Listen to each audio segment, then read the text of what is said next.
मराठी साहित्यात अभूतपूर्व असे योगदान देणारे लोकशाहीर कॉम्रेड अण्णाभाऊ साठे हे भारतीय श्रमिक साहित्याच्या इतिहासातील एक सुवर्णपान आहे। आपल्या ओघवत्या व उत्स्फूर्त लेखन शैलीतून ग्रामीण लोकसंस्कृती आणि नागरी संस्कृती यांचा उत्तम सांगड घालून महाराष्ट्रातील सर्वसामान्य रसिक श्रोत्यांच्या व वाचकांच्या हृदयाला हात घालणारे कॉम्रेड अण्णाभाऊ साठे हे देशात उपेक्षितांच्या यादीत गेल्याची खंत उभा महाराष्ट्र व्यक्त करत आहे। मुंबईसह संयुक्त महाराष्ट्र चळवळीत बिनीचा कार्यकर्ता म्हणून चळवळीला नवसंजीवनी आणि त्यावेळच्या कार्यकर्त्यांमध्ये नवचैतन्य निर्माण करणारे शाहीर अण्णाभाऊ साठे यांचा गौरव तत्कालीन पंतप्रधान पंडित जवाहरलाल नेहरू यांनी केला होता। महाराष्ट्रातील लोककला साता समुद्रापलीकडे नेणारे अण्णाभाऊ हे खऱ्या अर्थाने भारतरत्न आहेत। मात्र त्यांना देशाच्या सर्वोच्च सन्मानापासून आज मितीस वंचित ठेवले गेले आहे। यासाठी दरवर्षी माकपाच्या वतीने केंद्र सरकारकडे लोकशाहीर अण्णाभाऊ साठे यांना भारतरत्न द्या अशी मागणी सातत्याने करत आहोत। याबाबत शासन गांभीर्याने दखल न घेतल्यास लोककलावंतांचा मोर्चा संसदेपर्यंत घेऊन जाण्याचा निर्धार माकपने केला, असे जळजळीत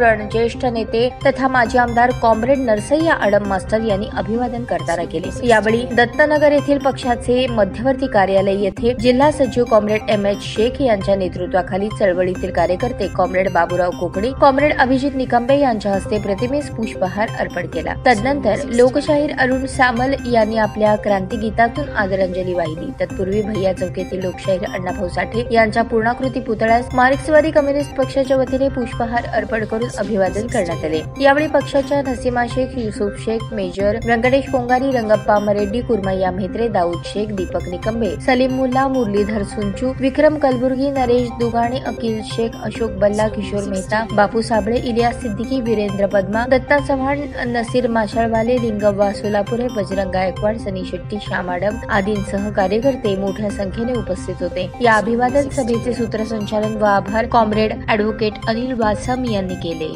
म्हणून मी अण्णाभाऊ साठेंना जन्म दिवसादिवशी भारत सरकारकडे मागणी मागतो, त्यांना भारतरत्न म्हणून